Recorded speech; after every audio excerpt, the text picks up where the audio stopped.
Hi guys, I'm back. I'm sure you probably had to have missed me by now. Just kidding. I know I said I was going to do a video like 3 days ago and I didn't. Sorry for the photo bomb. First things first, she's driving me crazy today. This cat, get down! Now she's rubbing on my phone. Stop. She's all over me, like driving me insane. So you will probably, more than likely, see the tail go by. She's literally rolling around in front of the box that I keep everything on because I don't have a tripod yet. Can you not? So I do apologize. I'm probably going to be yelling at her a lot this time. Well, not yelling, but hey, knock it off. All that fun stuff. Because not even crazy sure how to, block that stuff out yet. I'm working on it, okay? So don't start with me. Just kidding. Okay, so I have 45 minutes here, and I'm gonna try and fit this case in. I'm not sure if I can because it's kind of a long one. I mean, not really, but there's a couple things that I wanted to talk about real quick before I get into the video. And that is a little bit about YouTube. Okay, so I originally said I wasn't gonna be doing this for money, but let me say, not like a full-time career, but I definitely do need to maybe have a side hustle going on. And in order for YouTube to even monetize you, you have to have 1,000 subscribers and 3,000 watch hours. And I'm nearing 1,000 watch hours, which is awesome. But please, you guys, please subscribe. I hate being one of these people that begs and everything, but I need the subscribers because I have the views. I see lots of you guys watching me. I love you all. But please subscribe. I'm not going to nag you about the notification bell and the likes and this and that. Just please subscribe for now. Because that's what I really need. I am going to go ahead and put my PayPal and my Cash App on this video. Just because it's going to take me a while before I possibly get monetized. And if y'all feel like maybe tipping me or something, want to contribute to Jersey Girl True Crime so I can get myself a tripod and not be doing this. And obviously for some other I would like to get a actual camera and a microphone. I have a really great cell phone, so my camera on here is really awesome and I haven't had an issue with it so far, but I would eventually like to be a little bit more professional about this. And also, I'm a woman, and I'm having a lot of hot flashes. So I have a fan running on me right now, so I'm not looking for, the breezy look, but just in case you see my hair flipping around, that's what it is. It also is kind of making my nose run a little bit. Okay, so, yeah. I think that was all I wanted to talk about real quick with the YouTube situation. Oh, and the cat, because she's literally, here she comes, driving me nuts. Watch, she's going to be up here. Rah, rah, rah. She's making me crazy today, you guys. Just total attention seeker. What are you doing? Totally cute. I mean, don't get me wrong, I love her to death, but she's so annoying today. Okay, so I am planning on doing 2 cases today. The first one being Miss Gabby Petito. Okay, now I think Gabby, her case is what made me want to jump into this. The first case I ever, truly got, really interested in was Chris Watts, which is why I did that one last, and I did get a comment, well, that's old. Yeah, I know, I'm sorry, I apologize, it is old, but, this is a true crime channel. I'm going to be doing true crime cases, so, some of them are not going to be current. I am, later today, going to do the Idaho 4. Now, the reason I said I have 45 minutes right now is because at 3 o'clock, I need to watch the news coverage from Pennsylvania from Brian Koberger's extradition hearing today. I believe he's waiving extradition, so he will be taken right back to Idaho, hopefully within 72 hours, because I don't know about you guys, but I am so dying to see that probable cause affidavit. It is driving me crazy. Can't wait. Okay, so let's get on to the subject, okay? Shall we?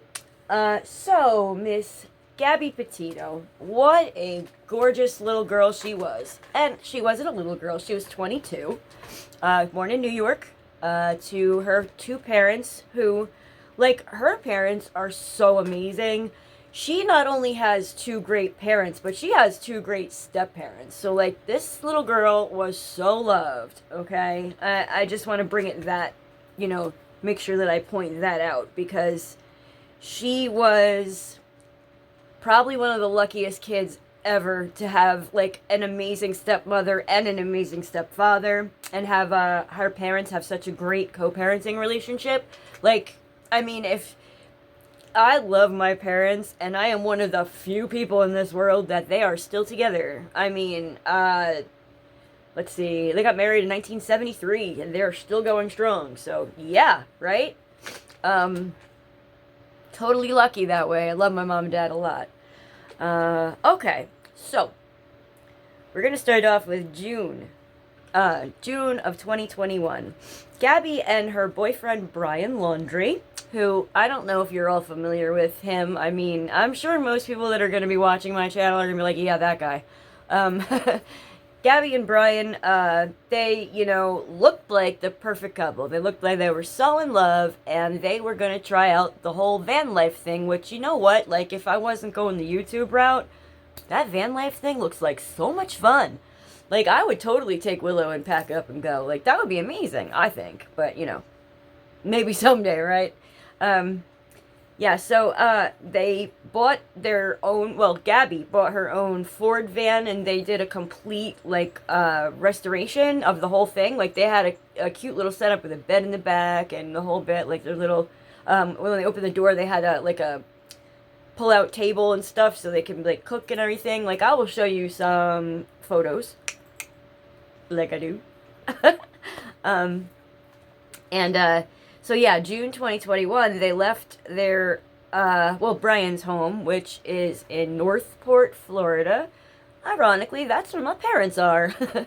They left Northport, Florida, and planning to go, straight, you know, across country all the way out to the West Coast.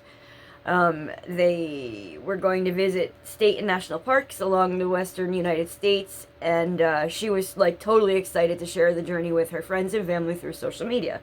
So she started a YouTube channel, Nomadic Static, it's called, and it's still up there if you guys ever want to take a peek. She only ever got to put up like one video, unfortunately, but it's a cute little video, and you can see how beautiful she was, and hear the amazingly cute little voice she had, and you even see a little bit of Brian, who, yeah, we'll get there. But you do get to see him, and you get to see her, and you get to see what looked like they were in this cute little relationship, so in love, and, you know, doing this amazing thing together, which I am totally jealous. I would love to do that.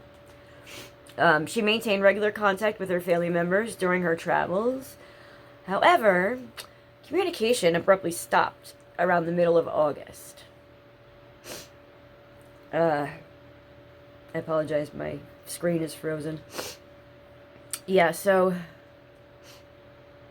you guys, I can hear Willow.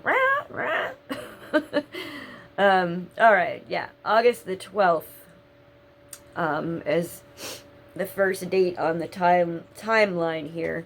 On August 12th, the couple was pulled over in Moab, Utah. Here she is, guys, making an appearance.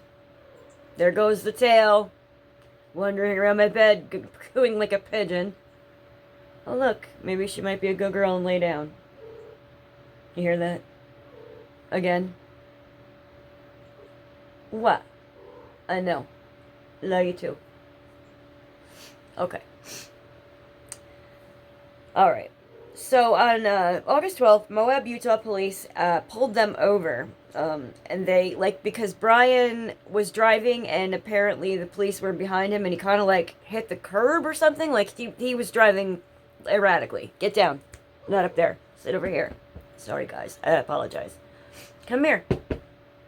She's very cute, but she's definitely a scene stealer, and it's quite annoying. Come here.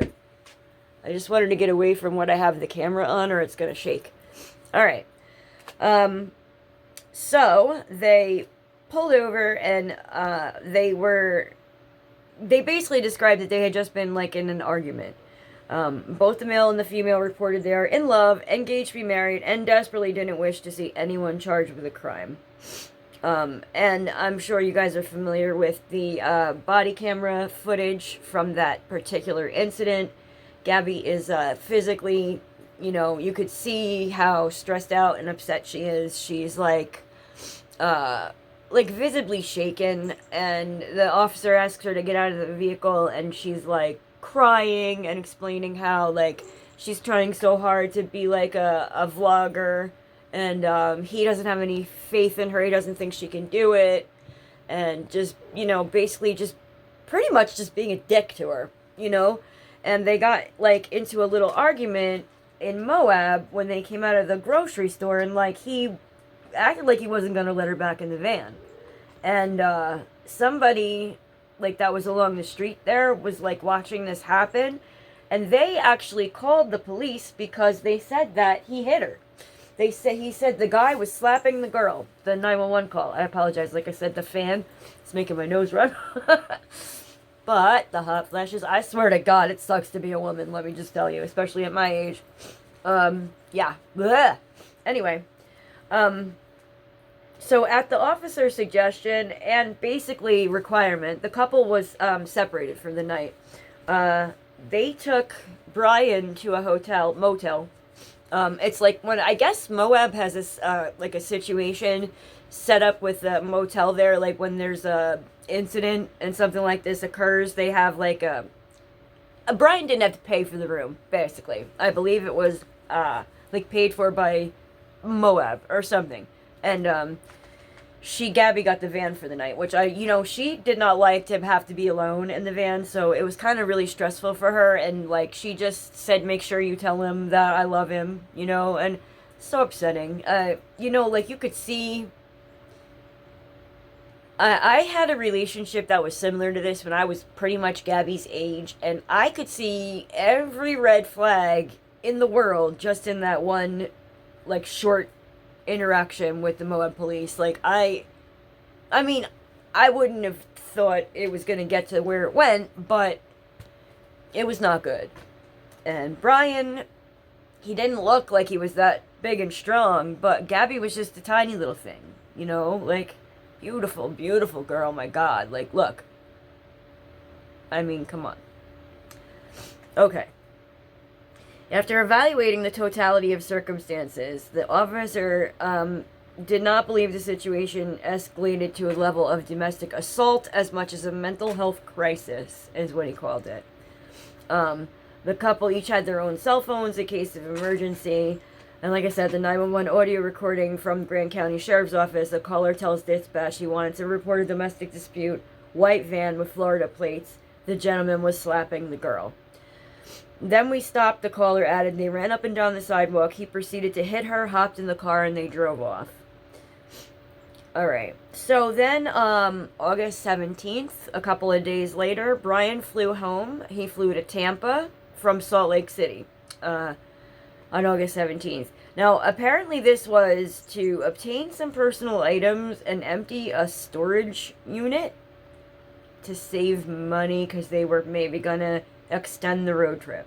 That's what Brian said. The reason why he flew home, left Gabby, I think she was at a Fairfield Inn, which is a Marriott property, out in Moab, or probably Salt Lake City, while Brian was gone. Yeah, Gabby even actually asked her dad to order her a pizza and stuff, like, when she was alone. Now, August 27th, that's the next date that they sort of pop up on the radar, and that was at a restaurant called the Merry Piglets. It was a Tex-Mex restaurant, and they apparently got into some sort of argument, commotion, as they were leaving the restaurant. There was a woman named Nina Angelo who was at the restaurant with her boyfriend, and she said that Gabby was in tears and Brian was visibly angry, going in and out of the restaurant several times, showing anger towards the staff and around the hostess stand. Restaurant manager told CNN that she saw an incident at the restaurant, but declined to give her name or describe what happened. She just said the restaurant didn't have any surveillance cameras. Or, well, they did, but by the time the police came for it, it had already recorded, because it's one of those video systems that purges after a week. I've worked in places where it purges after a month, but not a week. That's quick. I guess for a restaurant, though, it's not as, like, as needed as, because I was in a hotel, so, you know, it would be more needed at a hotel for longer than at a restaurant. Okay, so, that last week of August, Gabby's family told the police that they were last in contact with her during the last week of August. Now, this is the Northport Police Department, which is where, like I said, Gabby and Brian were living with his parents. Ironically, that's my parents live there too. Not in the same neighborhood, but in the same town. It's funny, like, all the little houses in that town kind of look the same. They're very cute. You know, my parents, they are there for most of the year now. They're snowbirds. So they're here in Jersey sometimes, but they're in Florida for when it's, you know, disgusting here in Jersey. You know, like today. Well, it's cloudy, and it's thankfully a lot warmer, because, like, over the last week, it was cold. Okay. So, the last time that Gabby spoke with her parents, she was believed to have been in the Grand Teton National Park in Wyoming.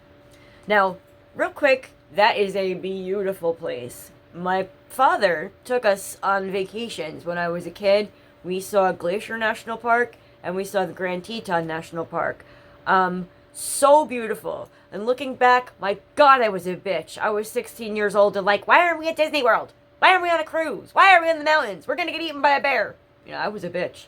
I want to go home. I miss my boyfriend. My 16-year-old boyfriend, Joey. Oh, how I miss him. Anyway. In a news conference in September, her family's attorney, his name's Richard Stafford, he said the family's last communication from Gabby was August 30th, and that was a text message, but they don't believe that it was from her. Now, Stafford, the family lawyer, gave kind of a timeline of events as the family knows it, which is Gabby's family, okay? Gabby's family says on August 24th, Gabby FaceTimed with her mom and said she's leaving Utah and heading into the Teton Range in Wyoming. On August 25th, there were multiple texts between Gabby and her mom. Gabby's family believed that she was in the Tetons on this date. And then on August 27th, there were more texts between Gabby and her mom, during which, again, still in the Tetons. August 30th, her family got that last text message. They don't think that she wrote it. According to the lawyer, the message just said, no service in Yosemite. Yosemite, right? Like, that wasn't even planned, okay? Now, Yellowstone is not that far. That's that general area. But Yosemite, that's way up there in, like, Northern California. That's totally, yeah. Okay, but I digress. I'll get to that. So, also in September, a woman publicly claimed that she and her boyfriend gave Brian, just Brian, a ride on August 29th in Wyoming. He told them that he'd been camping by himself for multiple days while Gabby was at the van working on social media posts. Okay, that's a little believable, right? This girl came out on TikTok and she gave like a whole, you know how the TikTok has the green screen shit? Well, she was like explaining, like, this is where I picked him up and this is where I dropped him off, and like, he got all weird and said that he didn't want her to go a certain way and got out of the car a lot sooner than he had planned to. Yeah, her name was Miranda Baker. She said that she picked him up that evening in Coulter Bay, Wyoming, and then he said he had been camping at a site outside the Grand Teton National Park near the Snake River. Once he found out that Baker and her boyfriend were going to go to Jackson Hole instead of Jackson, he got agitated, asked that they stop, and got out near the Jackson Dam, according to Baker. Now, as far as I know, there isn't even a Jackson. Jackson Hole is like the town that is out there that they're referring to. It is so beautiful, you guys. Like, I will never forget it. And I was, like I said, about 16 years old when my father took us there. And, like, it's called Jackson Hole because it literally sits in, like, this hole in the Rocky Mountains. And, like, everywhere you look, you're just surrounded by this amazing view. Oh my gosh, what a gorgeous place that is. I'm sorry, I digress. It's just, like, when I've been to these places, it's a lot easier for me to see in my head, like, what was happening. I wish that I could do that for all of you. Like, oh, because it's beautiful out there. And if you ever can get out there, I highly recommend it. And you know what? Take your kids, kicking and screaming, because I will never forget that.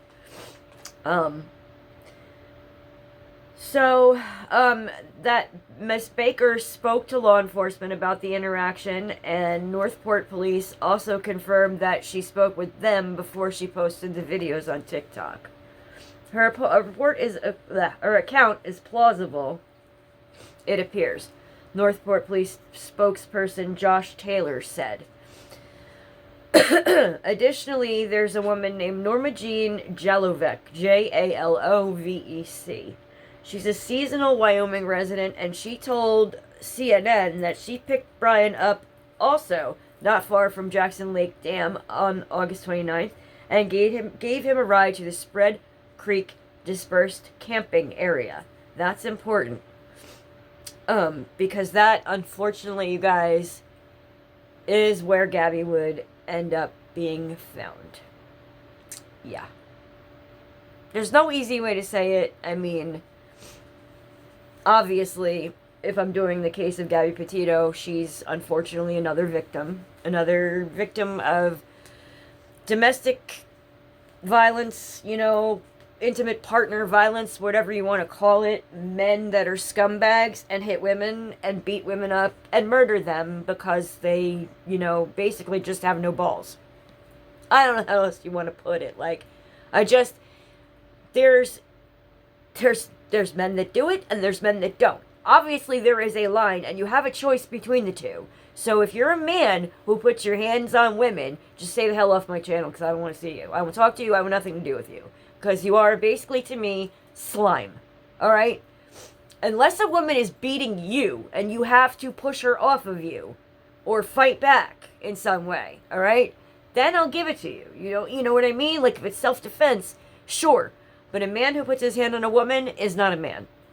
Just saying. Alright. If you can't tell, 2 of them in my life. 2 men have hit me in my life. And both times, I left. Split, out the door, bye-bye. Yeah. I was gonna say I left the state, but that was once. Alright. So, where was I here? Alright. According to this lady, Jalovec, Brian told her that he and his fiancée had a travel blog. She was in their van at the camping area working on the blog, and he had been hiking along the Snake River embankment for a few days. Excuse me, coffee.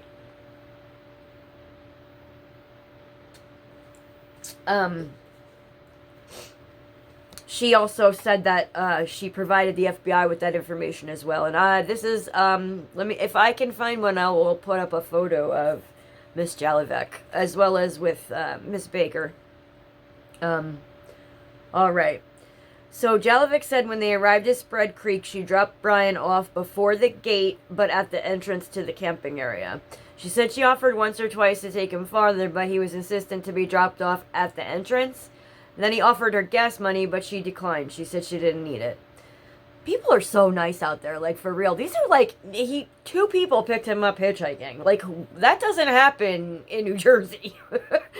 I would never stick with them over a ride here, because, yeah, everybody looks all hatchet murdery around here. Like, alright, I'm exaggerating. It's just that, we just have so many more people per square mile than most other states in the Union here, so I am, in particular, very, careful of my surroundings here. Don't get me wrong, I am in a very, very nice area of New Jersey, very suburban, beautiful neighborhood, beautiful house, the whole bit. But there are places in my state that, yeah, like, that I wouldn't ever dare to be in at nighttime alone. Okay, so Jalovec said she picked him up around 6:15, which was just a couple minutes after Baker dropped him off. Okay? Now, we're going to jump to September 1st. Out of nowhere, Brian Laundrie shows up at home at Northport in his parents' house. And in Gabby's van with no Gabby. According to an affidavit attached to a search warrant request, A license plate reader shows that they exited interstate, the vehicle exited Interstate 75 into Northport at 10:26 a.m. on September 1st. Now, that's Gabby's van, and it was later recovered by the police at the house, Brian's parents' house. It was processed, and there was some material in there. Authorities are going through it. That Josh Taylor guy said. And here, this is Gabby's van. And this is actually a police photo of the van at Northport. They have it in some sort of garage. All right. Let's talk about Roberta Laundrie, Brian's mother. She, September 6th, had made reservations for the family to go camping about 75 miles away from Northport. She checked in at a waterfront campsite at the Fort DeSoto campground. That's Fort DeSoto, SOTO. From September 6th to September 8th. And this is according to a Pinellas County Parks campground check-in report that was provided to CNN. I'm getting my info from CNN. That's why I keep saying CNN. Sorry, guys. Now I remember all of this as it happened, but in order to get the dates right, that's the only reason that I'm going by what CNN has here. So I don't forget anything. So the Laundries were definitely there from September 6th and 7th, and then, they went home. There was a people camping, next to them, and they got a photo. I don't know if everybody speculates that it's Brian, and I'm going to try and dig it up for you guys if I can find it. But yeah, it looked like him to me with his bald head, walking around back there. Alright. September 11th, 2021. Ugh, yucky day, right, guys? Well, September 11th, after not being able to get in touch with Gabby's family, who, like I said, they live in New York, Long Island, and they went ahead and reported her missing. And they reported her missing there in Suffolk County, New York. I guess the police in New York, were in contact with the police in Northport, and the authorities went to Brian's house that night and asked to speak to him and his family. But now listen to this, okay? They get there. They were handed the information for an attorney. What? You know what I'm saying? What? Just tell them where... can you imagine the police knocking on a door? Hey, we're looking for this little girl. Can you tell us where she is? They don't say a word. They just give you a lawyer's phone number? That just screams guilty. You know what I'm saying? And when I get to these people, they make me sick. Okay? Yeah. That was the extent of the police's conversation with the Laundries that day, September 11th. September 16th, in a letter read by the Petito family attorney at a news briefing held by police, Gabby's family begged for Brian's family to help in the investigation. Please, if you or your family have any decency left, please tell us where Gabby is located. Tell us if we're even looking in the right place. All we want is for Gabby to come home. Please help us make that happen. You guys. This is so heartbreaking. We haven't been able to sleep or eat. Our lives are falling apart, the Petito family's letter adds. He says that Petito's family reached out to Laundrie's family earlier in the month for information, and they refused to answer. Blocked them on Facebook, wouldn't answer the phone. Who does that when someone's daughter is missing? Ugh, I'm starting to get heated. I'm glad I have this fan on. So September 17th, right? This is after several days of both Petito's family and the police pleading with the Laundries to please cooperate in the investigation. Laundrie's family requests the police to come to their house. Alright? Yeah, right out of nowhere. They asked the police to come there. So, the police show up at the Laundrie's house on the 17th to find Roberta and Christopher, which are Brian's parents, and they have the balls to tell the police, oh, we haven't seen Brian since September 14th.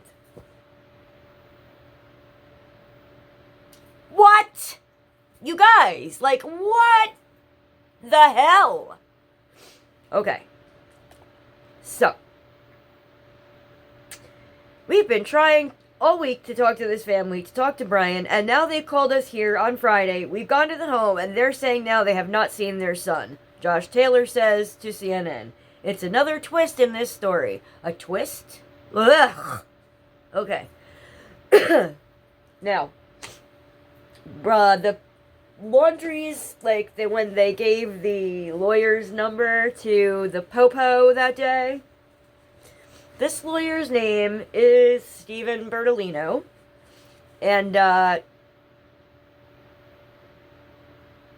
just gonna say it. I don't like him. I think he's a jerk. I think he's a scumbag. I think he's a liar, and I think that, well, I guess it makes sense, because it's kind of how I feel about the Laundries. Okay.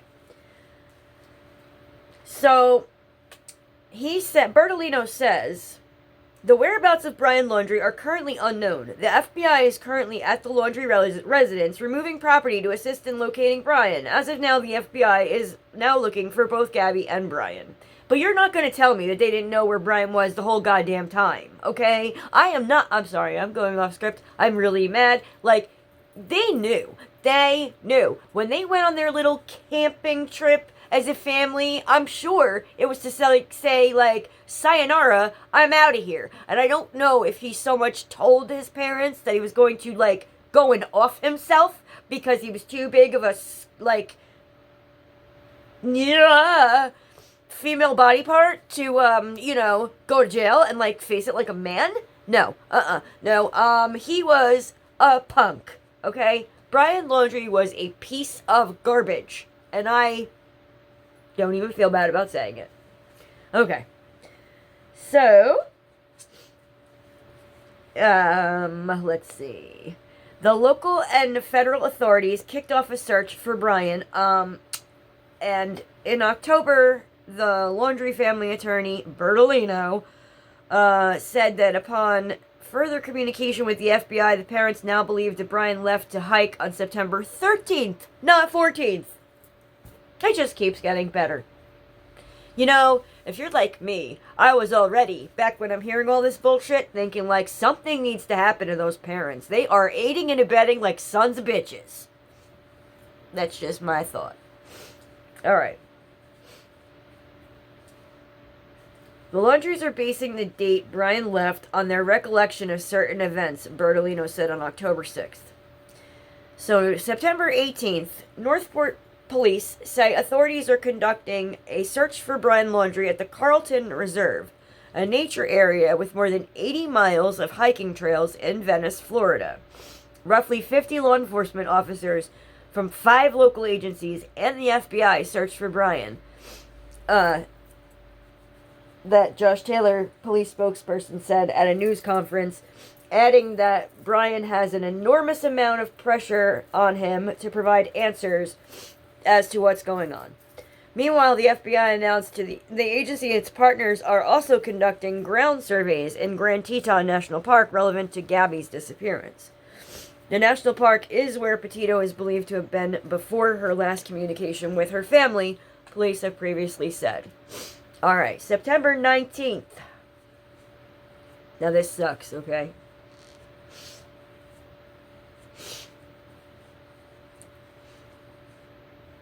Actually, this article doesn't say it, so let me just get into, there was this family that were also kind of like the van life thing, but they were in a, like a bus.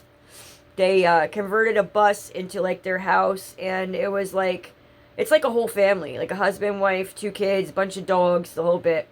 And they've got like GoPros on the front and back of their bus. And they were in the Spread Creek campground, driving, just down the road, looking for a spot to stop to camp, and they drove right past the van, okay? Like, the lady, she was going in to edit their video, like I do, to put it up on YouTube. And she's, oh my God, because everybody in the whole country is looking for the van, right? Looking for Gabby. And there it was, right on their camera. So she, immediately contacted law enforcement. She even actually reached out and spoke to Gabby's mom. Her name's Nicole, Gabby's mom. She reached out and she actually told her, like, I just wanted you to know I found your daughter's van and, this is where it was on this day. So, this is how they knew where they needed to go and look for Gabby, because the last place the van was, and the last place that anybody saw Brian was at Spread Creek, so that's kind of where they were focusing in. Now, September 19th, human remains were discovered in Teton County, and they were consistent with the description of Gabby. Full forensic identification was not completed yet to confirm 100%, but the family was notified, and, that's just heartbreaking. September 20th, Brian's parents were questioned at their home by the FBI. I hope they scared the shit out of them. Christopher and Roberta were escorted from their home and returned after federal agents executed a search warrant. According to Josh Taylor again, authorities searched the home for hours. They exhausted search avenues at the nature reserve, and the search area shifted. September 21st, Teton County coroner confirms that the remains were found in the Bridger Teton National Forest, and they are Gabby Petito. The cause of death remains pending final autopsy results. September 23rd, while authorities continued their search for Brian at the Carlton Reserve, the FBI announced that the U.S. District Court of Wyoming issued a federal arrest warrant for him. Now, they couldn't really put out a warrant for, murder or anything just yet, because, like I said, they hadn't, finished Gabby's autopsy. They haven't actually determined her manner of death. I mean, we all know what it was, but they actually indicted him for use of unauthorized devices, because he took Gabby's van and he used Gabby's debit card all the way to get his stupid ass home. So they, basically charged him with using her card and her vehicle without her being present. So, while the warrant allows law enforcement to arrest Brian, the FBI and the partners across the country continue to investigate the facts and circumstances of Gabby's homicide. Special Agent Michael Schneider from the FBI said in a statement, "We urge individuals with knowledge of Mr. Laundrie's role in this matter or his current whereabouts to contact the FBI." Sorry, guys. So Laundrie was suspected of using the debit card and PIN, like I said, for charges of more than $1,000 between August 30th and September 1st. I mean, I guess that's how much it would cost with gas and shit and food and everything. Not that I feel like that son of a bitch had the right to be eating. Oh God, I hate him. My throat's getting scratchy. Okay, it's probably the fan. Now, October 12th, after a detailed investigation by forensic pathologists, anthropologists, and local law enforcement with assistance from the FBI, Gabby's cause of death was determined to be strangulation, the Teton County coroner Brett Blue announced. By Wyoming law, no other information apart from manner and cause of death will be released about the autopsy, Blue said at a virtual news conference. The coroner said that Petito's body was outside in the wilderness for 3 to 4 weeks before being found. Laundrie remains missing. Authorities have not explicitly connected him to Petito's death, but I mean, come on. October 20th. Weeks into the search for Laundrie at Florida's Carlton Reserve, investigators found what appear to be human remains along with personal items, including a backpack and notebook belonging to Laundrie. FBI Tampa Division Special Agent in Charge Michael McPherson announced in an evening news conference on October 20th. The items were found in an area that had been underwater until recently. Now, if you know Florida and you know, the summer months, even into September, it rains every day and it rains a lot. So I can completely understand why this area was probably when Brian got there on September 13th or 14th and blew his brains out. he was probably sitting there under a tree. Animals probably came and ate him, which makes me really happy. And then it, did what it does. And it rained and it rained and it rained. And it just covered him. He was, that's why they couldn't find him. He was underwater and dead. Man, I can't stop coughing. Oh, and I don't know if it's even going to mention, but they even had Dog the Bounty Hunter out there looking for Brian Laundrie. Like literally the whole country was looking for him.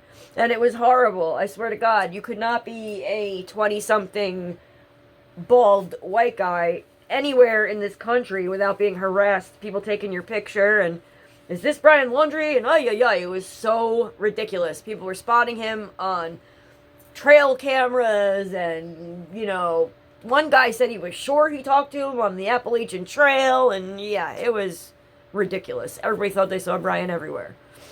Okay. So, let's see.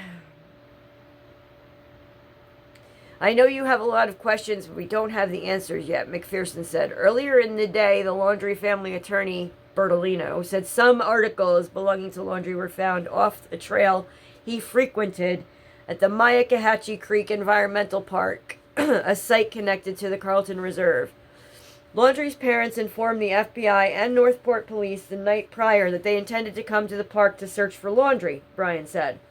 Law enforcement met them there, and after a brief search, the family and law enforcement found articles belonging to him, the attorney adds. Now, this part drove me crazy, all right?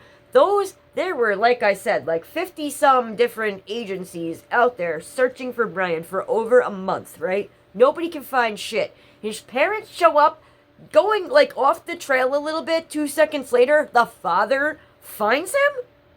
Yo, there's something extremely suspicious about that. I wouldn't even doubt it if his father helped him kill himself and he knew where he was the whole time. Like, literally. Because nobody could find him. But his parents get there and, like that, they just find him?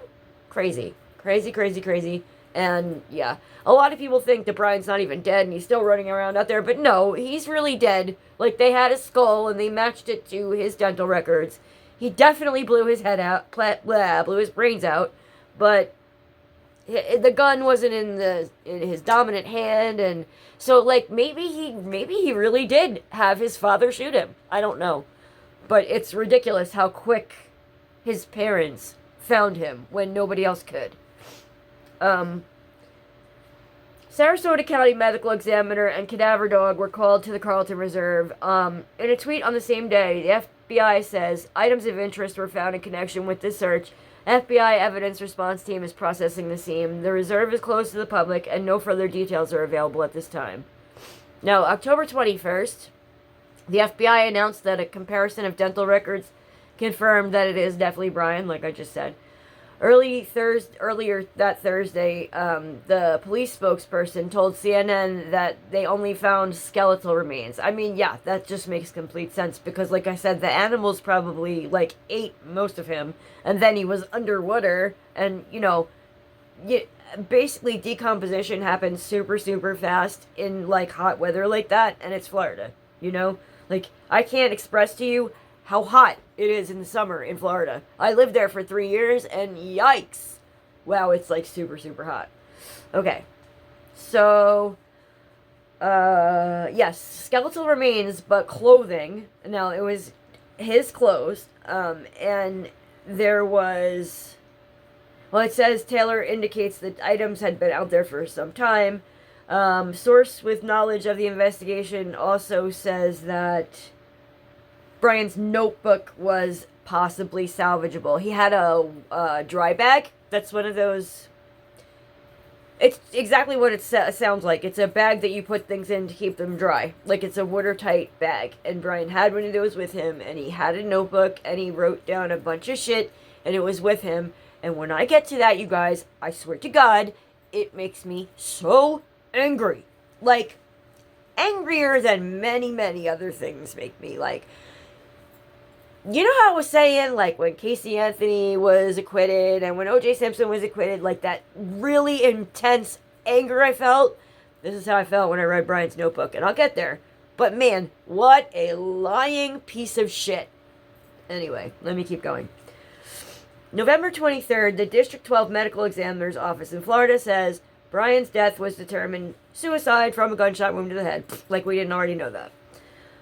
January 2022. Announcing the case is coming to a close, the FBI releases a timeline outlining Gabby's case. And in a January 21st, 2022 news release, the agency said after reviewing the contents of the notebook, they found written statements by Mr. Laundrie claiming responsibility for Miss Petito's death. The FBI also confirms it was Petito's debit card that Laundrie used without authorization between August 30th and September 1st on his drive back to Florida from Wyoming, and several messages exchanged between Laundrie's phone and Petito's phone after her death were likely Laundrie's attempt to deceive law enforcement by giving the impression that Miss Petito was still alive. Like I said, that Yosemite shit was not Gabby. The agency says they met with Gabby's family and the investigation will be closed in the near future. All logical investigative steps have been concluded in this case. Special agent in charge said in a statement, the investigation did not identify any other individuals other than Brian Laundrie directly involved in the tragic death of Gabby Petito.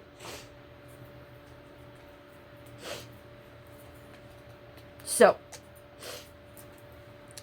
now let me tell you what this little piece of garbage claimed happened. Like, the reason why he killed Gabby, okay? Let me just pull it up so I can read it in his disgusting words. Because it was like, it wasn't even like a regular size notebook. Like, it wasn't even this big. It was like, sort of like this size, but with the rings on the top. You know what I'm saying? Like one of those little notebooks. It wasn't big. And it was lined, and dude still wrote like this. Like, his writing is ridiculous. Almost as ridiculous as he is. Let's see. Notebook transcript. Let's read that so that... Yeah, because it's very hard to read his handwriting, so I'll read, like, the transcript version of it. I just have to sip this water. And you know what, guys? Half hour till we find out if this scumbag from Pennsylvania is being extradited to Idaho. Woohoo! Can't wait. Yeah. That's supposed to be happening at 3:30, and it's 3 o'clock now. Okay. Alright. So, I'm just gonna read this to you guys exactly as Brian wrote it, and tell me it doesn't make your skin crawl, because it really makes mine.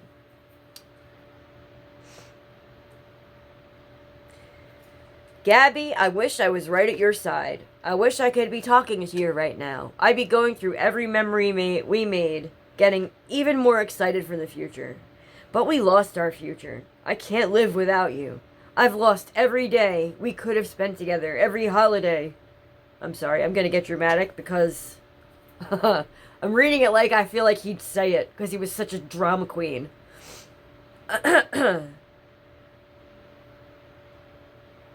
I'll never get to play with some word you can't read again. I'll never go hiking with TJ. I loved you more than anything. I can't bear to look at our photos, to recall great times, because it is why I cannot go on. When I close my eyes, I think of laughing on the roof of the van, falling asleep to the sight of blah at the Crystal Geyser. When I say blah, it's because his handwriting's so crappy you can't read it. I will always love you. Oh my god, this dude. He's dead and I hate him. Okay. If you were reading Gab's journal, looking at photos from our life together, flipping through old cards, you wouldn't want to live a day without her. Knowing that every day you'll wake up without her, you wouldn't want to wake up. I'm sorry to everyone this will affect. Gabby was the love of my life, but I know, blah, by many. I think adored by many. I'm so very sorry to her family because I love them. I consider her younger siblings my best of friends. I am sorry to my family. This is a shock to them as well. A terrible grief. They loved as much, if not more than me. A new daughter to my mother, an aunt to my nephews. Please do not make this harder for them. This occurred as an unexpected tragedy. Rushing back to our car, trying to cross the streams of blah, before it got too dark to see, too cold. I hear a splash. I'm sorry. He is such a douchebag. And a scream. I could barely see. I couldn't find her for a moment. I shouted her name. I found her, breathing heavily, gasping. Blah. She was freezing cold. Blah. The blazing hot national parks in Utah. What? Okay. The temperature had dropped to freezing, and she was soaking wet. I carried her as far as I could from the stream toward the car, stumbling, exhausted in shock. I carried her when my blank, and I knew I couldn't safely carry her. I started a fire and spooned her as close to the heat. She was so thin, had already been freezing too long. I couldn't at the time realize that I should have started a fire first, but I wanted her out of the cold, back to the car. From where I started the fire, I had no idea how far the car might be. I only knew it was across the creek. Why didn't he just call 911 if this was any kind of true?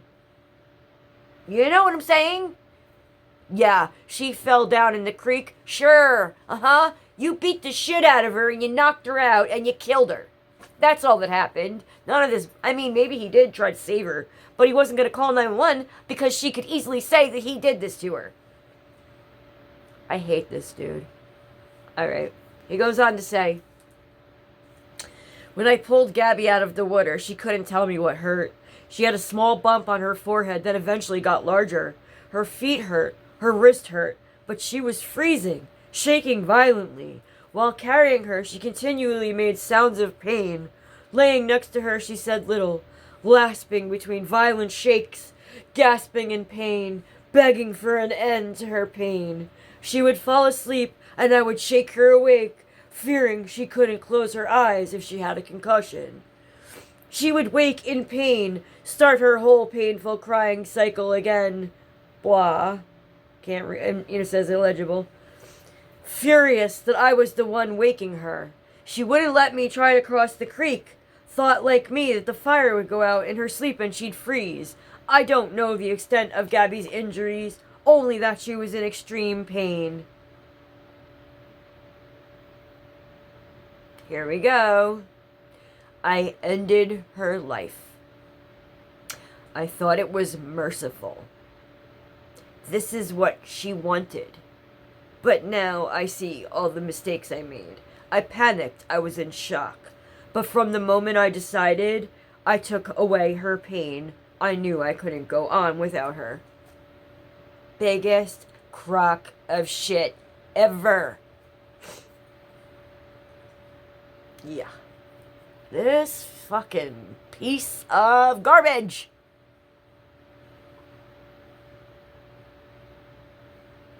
I'm enjoying the fact that my videos are currently not monetized because I can actually say whatever the hell I want.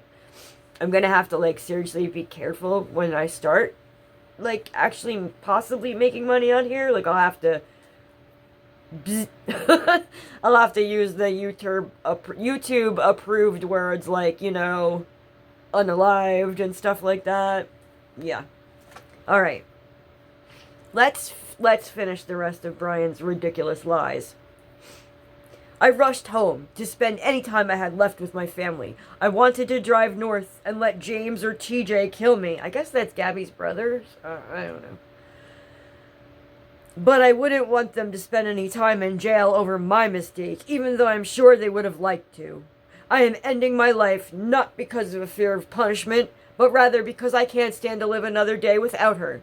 I've lost our whole future together, every moment we could have shared. I'm sorry for everyone's loss. Please do not make life harder for my family. They lost a son and a daughter. Yeah, right. The most wonderful girl in the world. Gabby, I'm sorry.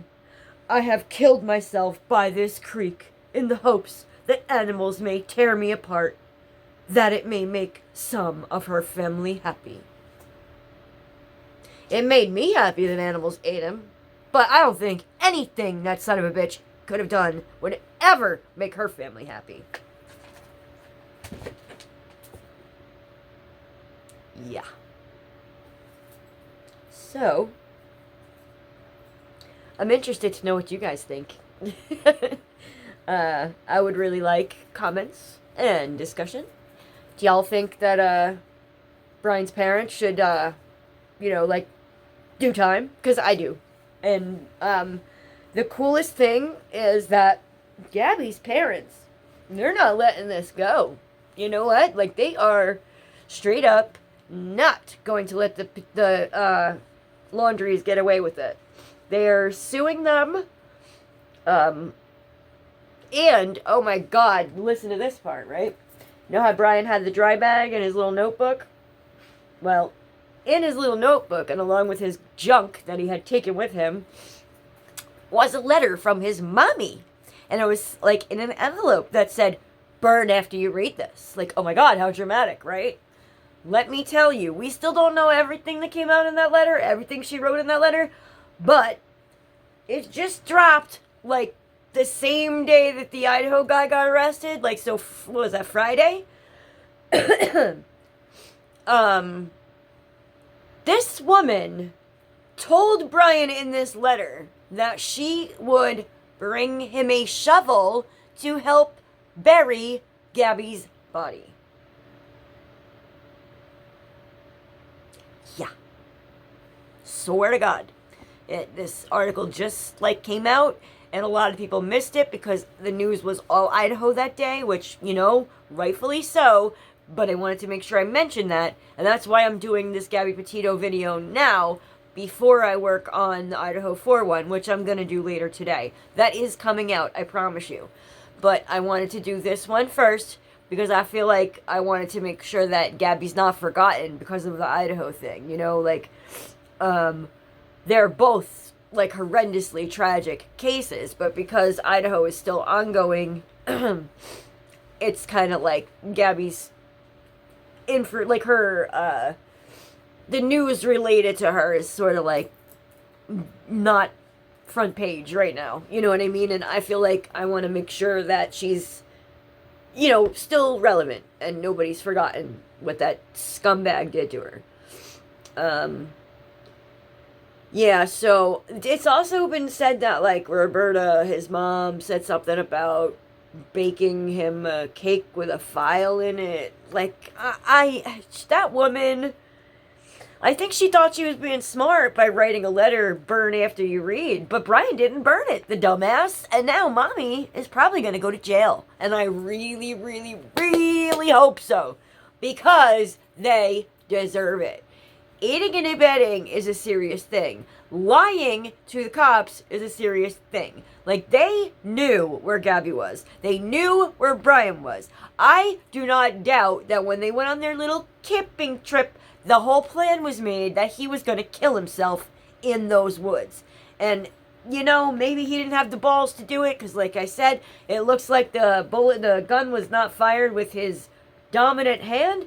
Some people are ambidextrous and they can do shit with either hand. Like my ex-boyfriend, he can write with his right hand and his left hand. Like, it's crazy. He's more left-handed, but he can write with both. Now, that's weird, right? But a lot of people can do that. Maybe Brian could. Maybe Brian couldn't. Maybe Brian is such a...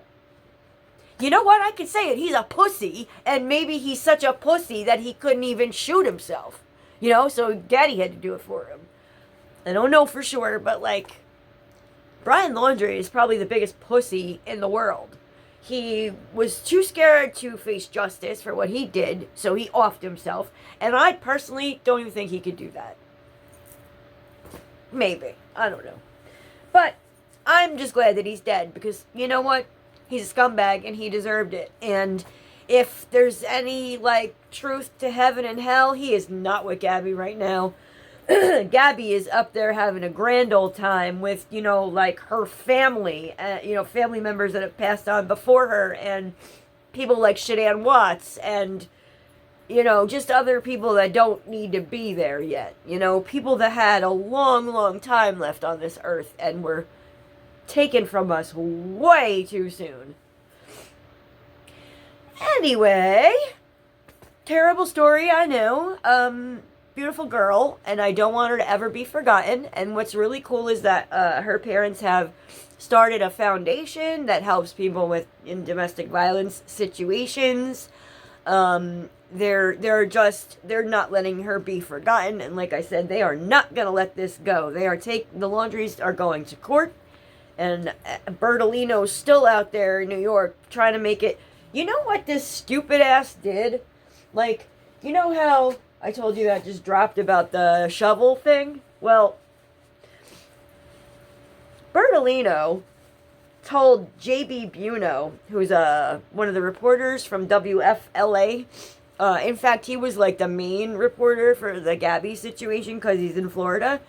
Well, he told him, JB, that we're taking the shovel thing way out of context. That's not what it didn't mean, blah, blah, blah. And she wrote that before they even left.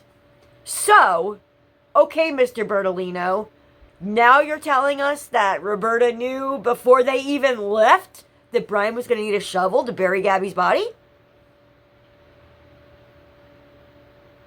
So you're making it look like she's even more guilty. Like they planned it the whole time. Like, oh, we're going to go on this van trip and I'll kill her while we're there. Do you know what I mean? Like, what an idiot. This lawyer is the worst. I mean, good. Because I really, really, really, really want them to go to jail. Okay. You know what? Willow went to sleep. Anyway, I'm going to check out this stuff that's going on with Mr. Jerkoff's extradition process. I'm going to edit this video. Going to get it out for you. And I'll see you in a little bit. Bye.